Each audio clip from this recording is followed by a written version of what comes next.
The cancel culture is really strong. I have a question. So like you're from the South. Obviously, you grew up a different kind of way, and you're a rapper too. Do you feel like you could say the N-word? I feel like I can say it, but not because of that, and I'm gonna tell you why.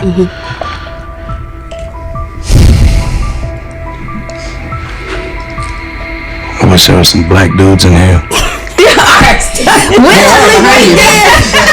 And this one right here. No.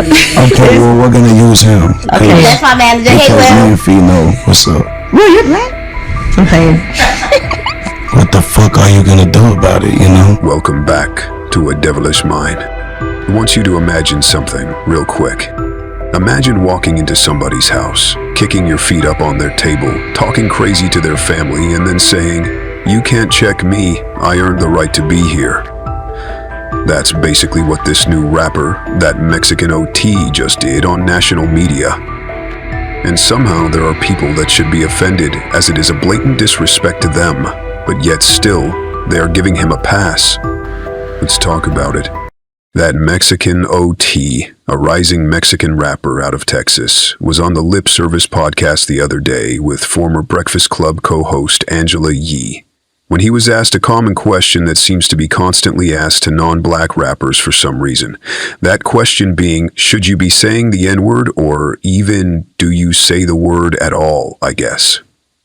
And instead of showing humility, or even just respect, his answer was full of arrogance and defiance. He looked directly at a black man in the room and said, "What the F are you gonna do about it?" That's not a misunderstanding. That's not someone ignorant of history. That's intentional disrespect. Then he tried to justify it by saying, "I grew up loving black people. I fought with them. I ate with them. And I've even did bad shit with them. In other words, I was around y'all, so I can say it."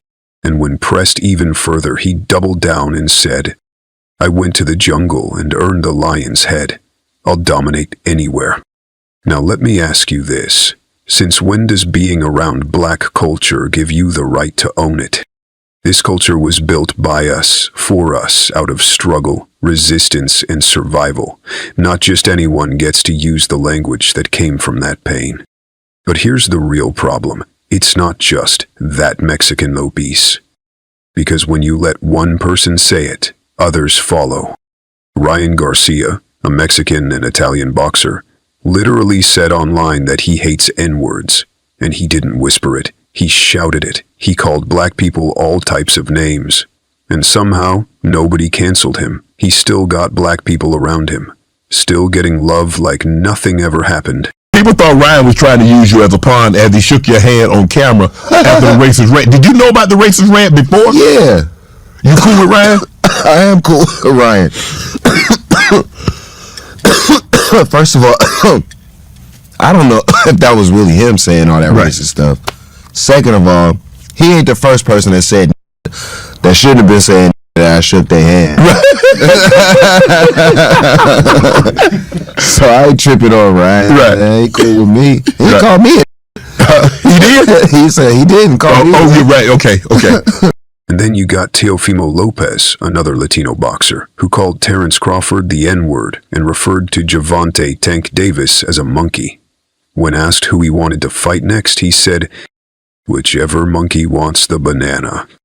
That's not hip-hop. That's hate. That's not love for the culture. That's a mockery of it, plain and simple. But here's the coldest part. Some of our own people will rush to defend them. We got black folks who use the N-word so casually that we've turned it into a joke. We let other races think it's okay to say it too, and when someone speaks up about it, we're called sensitive. But no, my pork-bellied amigo, we're not being sensitive, we're being serious. Because this ain't about a word. This is about boundaries. It's about self-respect. And if we don't check these things now, the next generation won't even know that there were rules to begin with. We need to renovate our culture. We need to get back on code. And we definitely all need to stop giving out passes to people who wouldn't give us the same grace if the roles were reversed. And when it comes to the hip-hop culture, which was started by the African American people exclusively, We created something sacred, and if we don't protect it, it will get colonized. And we will watch it be disrespected from the inside out over and over again. Now I have to say this, that Mexican OT, Ryan Garcia, and Teofimo are all a result of what happens when a group of people lack unification and constantly go against each other for other people. When you don't come together when needed, when something affects all of you as a whole, it shows kinks in your armor. And cornballs will always look to exploit those kinks because they see it as weakness. These types of people have shown you who they are. They don't care how you feel, and they don't fear you being able to make them pay for what they say or do. Those idiots will only respect you when you respect yourself first, and then force them to respect you through your actions. They don't fear repercussions, and when our own people ride for them against us, they feel like they don't ever have to.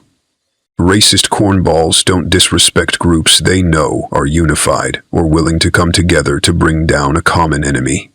In order to unify, you must first have pride. Pride creates a sense of invincibility in the minds that are full of it. It makes them believe they can't be stopped, and they move accordingly. This is why I say the culture needs to be renovated. We have to know who our enemies are, externally and internally. They're the ones that create a path for outsiders to come in and conquer. They allow the enemy to bring the Trojan horse through our fortress.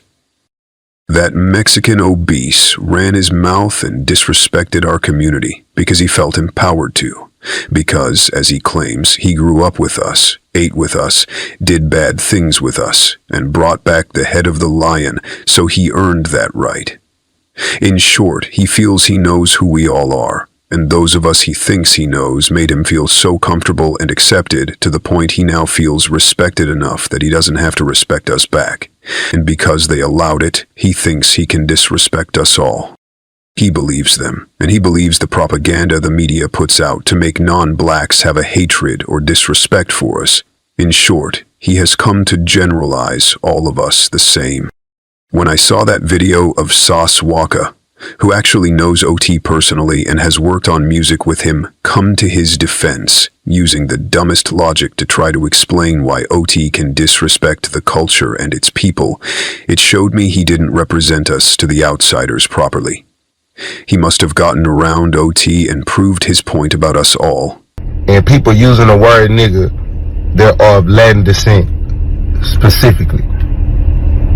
Motherfucker just said, I sound dumb as hell for saying, to say that a Mexican or Hispanic person can't say nigga or use the word nigga in fellowship is like saying Mexicans telling us we can't eat a taco. We can't eat tacos.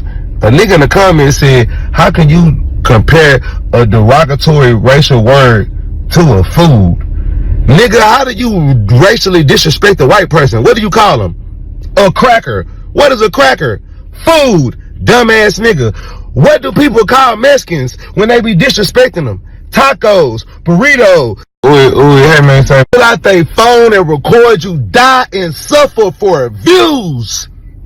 But you niggas have the audacity to say that Hispanic people shouldn't say the word nigga.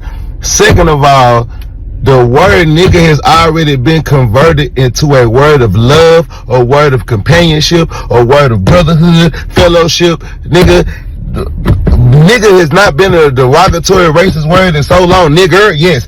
Coming out of a certain white person's mouth in a certain way, yes, man. Nigga feel more disrespected for a white person calling you a boy than a nigga. So at the end of the, some real shit, y'all be doing that shit for the internet, and I hate this shit, bro, because y'all don't really give a fuck about niggas.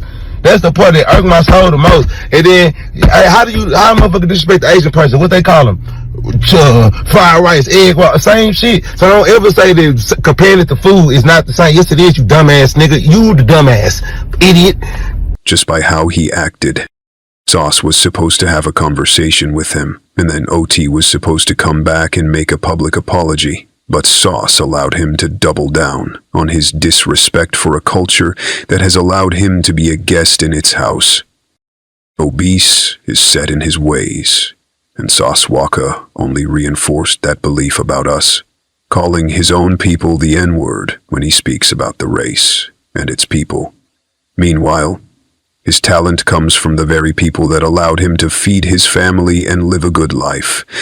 And this is how he pays homage to it. Sauce Walka conveniently acts as if he doesn't understand that not only does that Mexican obese feels like he can say the N-word, but he also sat up there on a podcast in front of all black women and one shook black man and looked directly into the camera and said he wishes any black man who knows him or is from where he's from would have a problem with it, so he can say to them, "And what the F are you gonna do about it?" That was a direct challenge to any black man that sees him at any time. And Sauce Walka is obviously one of those black men, so clearly he has no respect for Sauce or anyone around him. This is why dudes like that have to be checked immediately. They can't get a pass, because if they do, there will be more. Obese even said, "There's a whole world of people who feel like I do." Ask yourself, what does he mean by that? And why does he feel like that? Understand?